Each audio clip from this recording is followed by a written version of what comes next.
एक 12 साल का लड़का पूरी रात अपने फोन में गंदे वीडियो देखता रहा। वीडियो देखते देखते उसकी नीयत खराब हो जाती है। शैतान जाग जाता है और अपनी 9 महीने की भांजी को घर से दूर खेतों में उठाकर ले जाता है और उसका पूरी रात रेप करता रहा। बच्ची खून से लथपथ हाल बेहाल हो जाती है और ये लड़का उसे वहीं पर छोड़कर घर आ जाता है और परिवार वालों के साथ मिलकर बच्ची को ढूंढने का ढोंग करता है। अब ये 12 साल का लड़का कितना शातिर है, आप इस बात से अंदाजा लगा सकते हैं, क्योंकि अपने परिवार वालों के साथ मिलकर ये 9 महीने की बच्ची को ढूंढने का ढोंग करता रहा। अब ये खबर पुलिस तक भी पहुंचती है। पुलिस इस मामले में छानबीन करती है। सीसीटीवी कैमरा है वो भी खंगाले जाते हैं और जब पता चलता है कि 12 साल के लड़के ने इस घटना को अंजाम दिया है, 9 महीने की बच्ची का रेप किया है, तो हर एक शख्स जानकर हैरान हो जाता है। पैरों तले जमीन खिसक जाती है और पूरे गांव में खलबली मच जाती है कि 12 साल का लड़का भी कुछ ऐसा कर सकता है, और वो भी सिर्फ अपनी 9 महीने की एक भांजी के साथ। तो चलिए दोस्तों, जानते हैं कि आखिरकार पूरा मामला क्या है, इस घटना के पीछे की पूरी सच्चाई क्या है, और इस 12 साल के लड़के के दिमाग में ये शैतान कैसे जागता है कि ये खौफनाक कदम उठाता है और अपनी 9 महीने की भांजी का रेप करता है। तो चलिए जानते हैं। उत्तर प्रदेश का गोरखपुर, और यहीं का एक थाना लगता है गुलीरहा, और इसी के अंतर्गत एक गांव पड़ता है। इसी गांव में कृति रहती है। बात है 19 और 20 की दरमियानी रात की। कृति अपने 9 महीने की बच्ची के साथ गहरी नींद में सोई हुई थी। कृति का पति अंदर, सूरज, जिसका नाम सूरज है, अंदर सो रहा था कमरे में। अब होता क्या है कि रात के लगभग 2 से 2:30 बजे के बीच कृति की आंख खुलती है। जब उसकी आंख खुलती है तो हाथ से वो अपने बराबर में अपनी बच्ची को टटोलती है, लेकिन बच्ची वहां नहीं थी। अब कृति घबरा जाती है और घबराते हुए अंदर कमरे में जाती है, सूरज से पूछती है। सूरज भी डर जाता है और वहीं आपस में बातचीत करते हैं कि आखिर बच्ची गई तो गई कहाँ।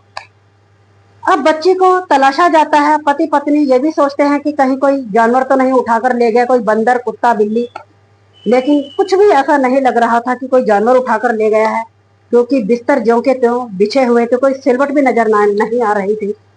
अब होता क्या है कि पति पत्नी रोते बिलखते हुए घर के बाहर आ जाते हैं और गली में जोर जोर से चीखते हैं, चिल्लाते हैं। अब इनका शोर शराबा सुनकर जो घरों में लोग थे वो भी बाहर आ जाते हैं और पूरे गांव में खलबली मच जाती है कि आखिरकार 9 महीने की बच्ची कहाँ लापता हो गई, वो भी जो कि अपनी माँ के पास लेटी हुई थी, सोई हुई थी।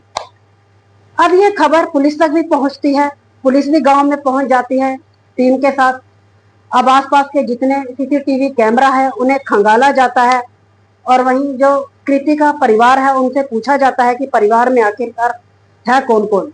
तो कृति बताती है कि घर में मेरा पति सूरज, मैं और मेरी 9 महीने की बच्ची और मेरा 12 साल का भाई जो चंडीगढ़ से 1 हफ्ता पहले आया हुआ है। अब होता क्या है कि पुलिस जब उस बच्ची को ढूंढती है, गांव वाले भी ढूंढने की पूरी पूरी कोशिश करते हैं। उस बच्ची को तलाश करने की तमाम कोशिशें होती है। अब तलाश करते करते जो गांव के लोग हैं खेतों तक भी पहुंचते हैं और वहीं उस 9 महीने की बच्चे की रोने की आवाजें आती हैं। और जब उस बच्ची के करीब पहुंचते हैं तो बच्ची खून से लथपथ रो रही थी और उसके प्राइवेट पार्ट से खून रिस रहा था।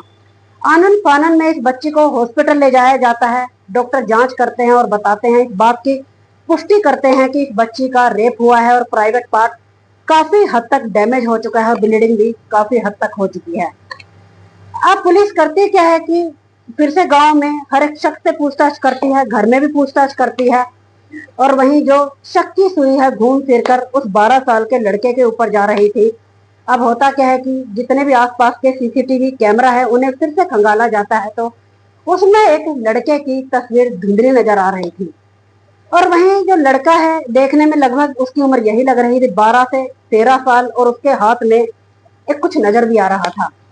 अब पुलिस जब फुटेज को देखते हैं तो उन फुटेज को कृति को भी दिखाया जाता है। तो कृति देखकर पहचान लेती है कि ये तो मेरा भाई है, लेकिन आधी रात को ये कर क्या रहा है, और उसके हाथ में भी कुछ नजर आता है और कृति पहचान लेती है कि ये तो मेरी बच्ची है। जैसे ही कृति अपने उस 9 महीने की बच्ची को अपने भाई की हाथों में देखती है तो उसके पैरों तले जमीन खिसक जाती है और उसकी जो शक है अपने भाई के ऊपर जाता है। अब पुलिस करती क्या है कि उस 12 साल के लड़के को गिरफ्तार कर लेती है। अब उससे पूछताछ होती है। ये 12 साल का लड़का पहले तो पुलिस को काफी घुमाने की कोशिश करता है। पुलिस जब जोर दबाव डालती है तो ये लड़का अपनी पूरी कहानी बयां करता है। एक हफ्ता पहले ये लड़का चंडीगढ़ से यहाँ गांव में आया हुआ था और ये चंडीगढ़ में ही रहता है। चंडीगढ़ में रहकर ये फैक्ट्री में काम कर रहा था और वहीं परिवार वालों ने फोन भी दिया हुआ था और इसे गंदे वीडियो देखने की बुरी लत थी और कभी कभार ये नशा वगैरह भी कर लिया करता था। अब एक हफ्ता भर पहले ये अपनी बहन के घर आया था और वहीं 20 जून की बात है कि इसका जीजा शराब वगैरह लेता है और उसे पीने के लिए खेतों में घर से दूर चला जाता है और वहीं जाकर पीता है। अब ये 12 साल का लड़का ये भी अपने जीजा के पीछे पीछे चला जाता है और वहीं कुछ शराब ये भी पी लेता है और ये अपने होश गवा बैठता है। अब इसका जीजा तो घर आकर सो जाता है और ये जो लड़का है 12 साल का ये भी पीछे पीछे आ जाता है और इसका जीजा तो गहरी नींद में आकर सो जाता है और बहन भी बाहर आंगन में चारपाई बिछाती है और अपनी बच्ची को लेकर गहरी नींद में सो जाती है। अब ये लड़का करता क्या है कि पूरी रात अपने फोन पर गंदे वीडियो देखता रहा और पुलिस को जब उसका फोन चेक करती है और यहाँ तक कि उसमें लगभग 50 से 100 वीडियो गंदे जो होते हैं वो सेव मिलती हैं और फोन वेबसाइट पर लगभग 1000 से 1500 तक इसने वीडियो सर्च करके देखी हुई थी और पुलिस देखकर हैरान हो जाती है। वीडियो देखते देखते इसकी नीयत खराब हो जाती है, इसके दिमाग में शैतान जाग जाता है। अब ये बड़े ही तरीके से शातिराना तरीके से उस 9 महीने की बच्ची को अपनी बहन के पास से उठाता है और घर से दूर खेतों में ले जाता है ताकि किसी को रोने की आवाज ना आए। अब उस बच्ची के कपड़े हटाता है और उसके साथ ये दरिंदगी करता है, उसका रेप करता है।